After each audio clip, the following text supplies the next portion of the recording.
Hello नमस्कार साथियों। आज आप लोगों के बीच पहला वीडियो लेके आ रहा हूं आर्टिकल बेसिस पर, जिसका मतलब होता है अनुच्छेद या अभिपद।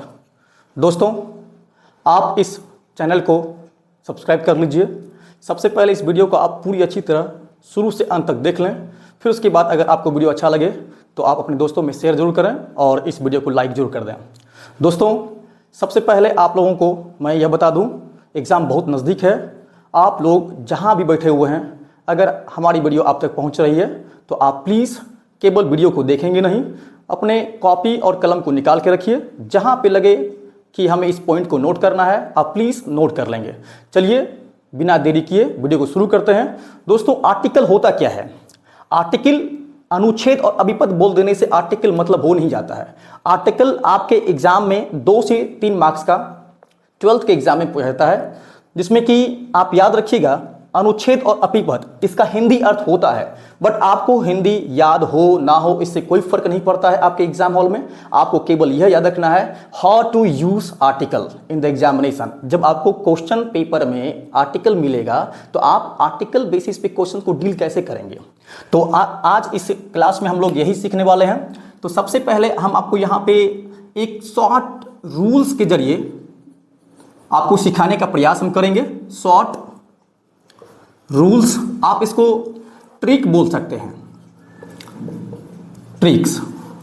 तो किसी भी काम को आसान बनाने के लिए हम, चाहे वो रास्ता नज़दीक हो या किसी भी क्लास को पॉइंट के जरिए पढ़ना चाहते हो, तो वो ट्रिक बहुत मायने रखता है। दोस्तों ध्यान रखेंगे, चाहे वो मैथ का हो, चाहे इंग्लिश का हो, या तमाम प्रकार के जितने भी स्पेशल सब्जेक्ट हैं, उन तमाम चीज़ों को लेकर के आप ट्रिक के जरिए किसी चीज़ को आसान बना सकते हैं।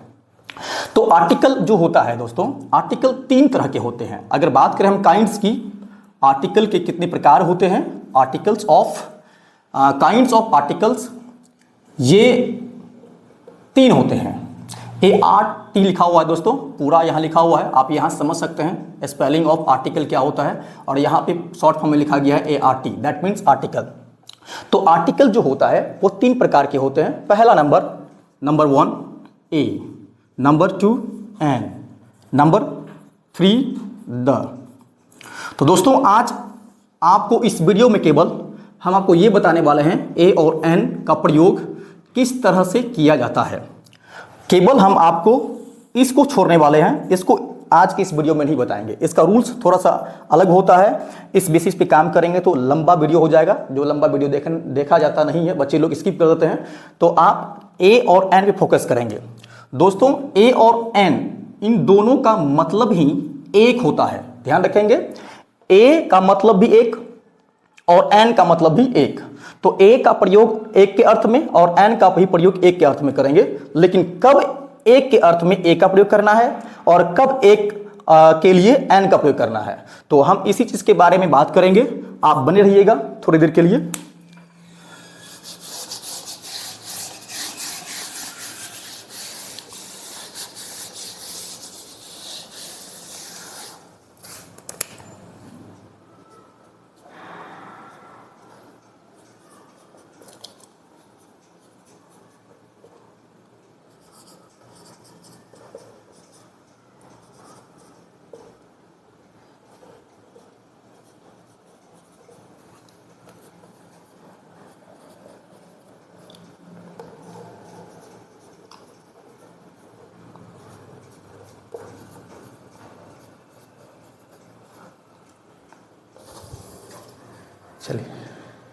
चलिए दोस्तों, बात कर रहे थे हम लोग आर्टिकल की। आर्टिकल 3 प्रकार के होते हैं, A, N और द।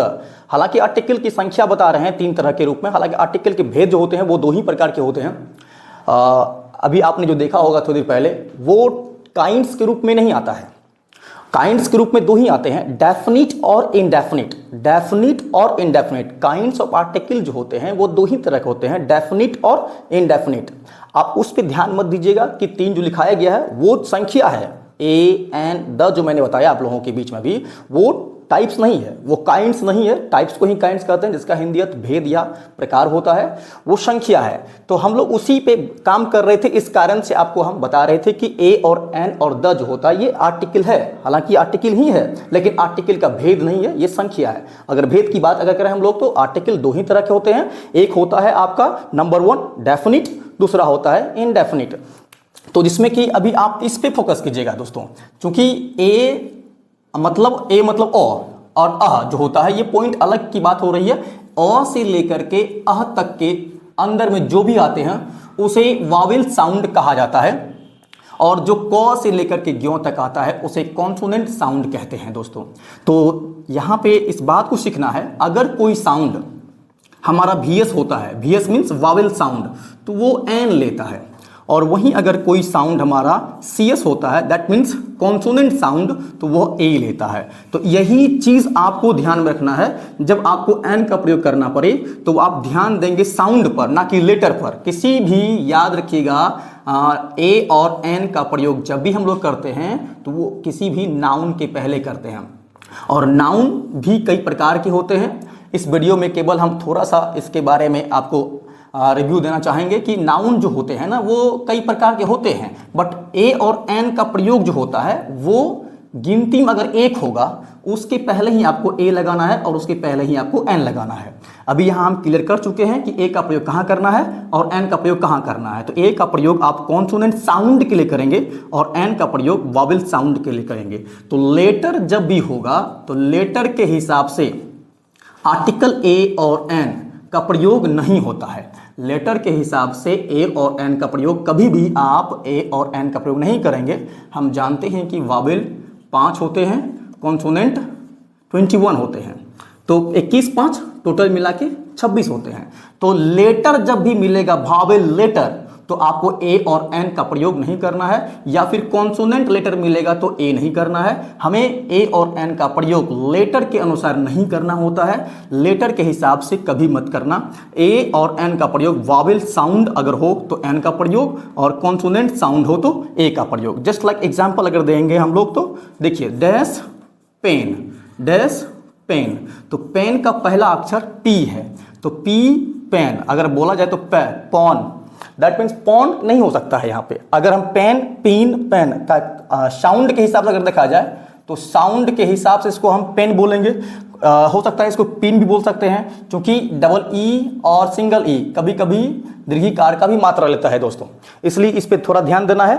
तो इसको पेन ही पढ़ना होता है। तो पेन का पहला अक्षर का जो साउंड निकलेगा, पहला अक्षर का जो साउंड निकलेगा उस पे ही ध्यान देना होता है। पेन पेन, तो पे जो आ रहा है मतलब पो आ रहा है, तो क से लेकर ज्यों तक के अंदर में साउंड आया तो ये कॉन्सोनेंट साउंड हुआ। तो कॉन्सोनेंट साउंड जो होता है वो क्या लेता है, ए।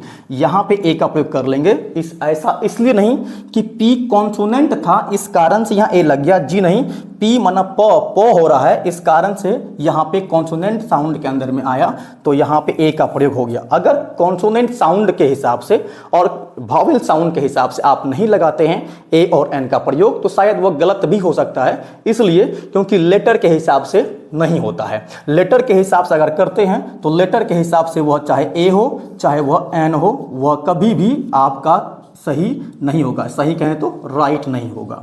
तो यहाँ पे आप ध्यान दीजिएगा, बने रहिएगा, अभी आप कहीं जाइएगा मत, यहाँ पे फोकस कीजिए, आप इस बात को फोकस कीजिएगा। अगर लेटर के हिसाब से हम लोग यूज करते हैं, लेटर के हिसाब से, तो देखिए कैसे होता है। 1 नंबर, 2 नंबर, 3 नंबर, 4 नंबर। आपके सामने हम 4 एग्जाम्पल देना चाहेंगे। पहला एग्जाम्पल है यूरोपियन, यूरोपियन स्पेलिंग सुन लीजिए, EUROPEAN, यूरोपियन। अगर लेटर के हिसाब से आप करते हैं तो लेटर हमारा यहाँ पे ई है और ई वावेल है, तो वावेल क्या कहता है, हमें एन चाहिए। तो जैसे आप यहाँ पे एन लगाएंगे तो ये गलत हो जाएगा, इसलिए क्यों, क्योंकि यूरोपियन हम बोल रहे हैं, एरोपियन नहीं बोल रहे हैं, एरोपियन नहीं हो रहा है, यहाँ यूरोपियन हो रहा है। ए और एन का प्रयोग बेसिकली आप इस बात को जान लीजिए लेटर के अनुसार नहीं करते हैं, साउंड के अनुसार करते हैं। दैट मीन्स हम लोग कह सकते हैं कि ए और एन का प्रयोग हमेशा किसी भी नाउन का जो पहला अक्षर होता है या वर्ड का पहला जो अक्षर होता है उस अक्षर के साउंड पर निर्भर करता है। तो इस वर्ड का पहला अक्षर ई है, तो ई को बोलने के बाद यूरोपियन मुंह से निकल रहा है, यो निकल रहा है। तो यो हमारा 1 नंबर में नहीं आ रहा है, 2 नंबर में आ रहा है, क से लेके ज्यों तक के बीच में। तो क से लेकर के ज्यों के बीच में अगर आता है तो आप जान ही रहे होंगे यो र ल वो आ रहा है। तो यो जो है ये कॉन्सोनेंट साउंड है। तो साउंड कॉन्सोनेंट अभी थोड़ी देर पहले आप देखे होंगे, भी एस करके हमने एन लिखा होगा, भी एस लिख करके ए एन किया होगा और सी एस करके हमने ए किया होगा। तो यहाँ पे भी एस नहीं आया है, यहाँ पे सी एस आया, मतलब कॉन्सोनेंट साउंड। तो कॉन्सोनेंट साउंड यहाँ पे यूज हुआ है, इसलिए ए का प्रयोग करेंगे, एन का प्रयोग नहीं करेंगे। और यहाँ ई वावेल है, लेकिन वावेल के हिसाब से हमने बोला है करते हैं, लेकिन वो साउंड होना चाहिए, लेटर नहीं होना चाहिए। वावेल साउंड भी होता है, वावेल लेटर भी होता है, कॉन्सोनेंट साउंड भी होता है, कॉन्सोनेंट लेटर भी होता है। इसलिए आप फोकस करेंगे साउंड पर, ना कि लेटर पर। तो ठीक उसी तरह से दूसरा एग्जांपल अगर हम बात करें, जैसे यूजफुल काउ। यूजफुल काउ का मतलब होता है, यूजफुल काउ का मतलब होता है उपयोगी गाय। तो यूरोपियन कुछ भी हो सकता है, यूरोपियन कुछ भी हो सकता है, यूरोपियन गर्ल हो, यूरोपियन बॉय हो। तो इस हिसाब से आप यहां पे यूज करेंगे। अब देखिए दूसरा एग्जांपल जो है, यूजफुल का पहला अक्षर यू है। तो यू हम जानते हैं ये वावेल है। तो वावेल अगर है तो बताइए वावेल साउंड कि वावेल लेटर? तो यू वावेल लेटर है, वावेल लेटर। अभी थोड़ी देर पहले आपने सुना होगा कि लेटर के हिसाब से ए और एन का प्रयोग नहीं करते हम। तो ये आप यूज नहीं करेंगे, इग्नोर करेंगे। अब यूजफुल बोलेंगे इसको, यूजफुल। मुंह से क्या निकल रहा है? यूज, यो निकल रहा है। तो यो जब निकला तो यो हमारा वावेल साउंड में नहीं आ रहा है, अ से लेकर के अह तक के ही बीच में हमारा आ रहा है वावेल साउंड, यो नहीं आ रहा है। यो अगर आता तो शायद हम यहाँ पे एन का प्रयोग कर सकते थे, लेकिन यहाँ यो तो हमारा क से लेके ज्यों तक के बीच में आ रहा है, इसलिए कॉन्सोनेंट साउंड, और कॉन्सोनेंट साउंड हमेशा ए का प्रयोग लेता है, इसलिए यहाँ पे आप ए यूज करेंगे। आप गलती से भी यू को वावेल समझकर एन का प्रयोग, ऑप्शन में ए, एन और द, साथ ही साथ नॉन ऑफ दीज भी हो सकता है, इसलिए आप जरा ध्यान देते हुए काम करेंगे साउंड पर। तो एक और एग्जांपल आपके सामने रखना चाहेंगे। तीसरा नंबर में एग्जांपल है बी ए डैश बी ए। ये शॉर्ट फॉर्म है दोस्तों। बी ए का मतलब होता है बैचलर ऑफ आर्ट्स। तो आप यहां पे ध्यान दीजिए, यहां बी है तो बी ए, इसको आप बोलेंगे तभी पकड़ में आएगा। साउंड को पकड़ना अगर हो तो 2 बार 3 बार रिपीट करिए, उसके बाद आपको साउंड पकड़ में आएगा, अन्यथा नहीं आएगा।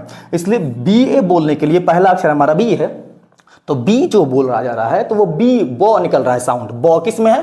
क से लेकर के ज्यों तक के बीच में आता है। तो इसलिए यहां पे हम लिखेंगे B A, that means consonant sound A. ठीक उसी तरह से चौथा नंबर एग्जाम्पल के लिए अगर बात करें तो आप यहां पे ध्यान देंगे, number 4 dash dash M L A, dash M L A. हो सकता है आपको प्रॉब्लम हो रहा है दोस्तों, आप यहां पे ध्यान दीजिएगा, डैश एम एल ए। अब आप देखेंगे, सपोज मान लो यहां पे option A, option B, option C, option D.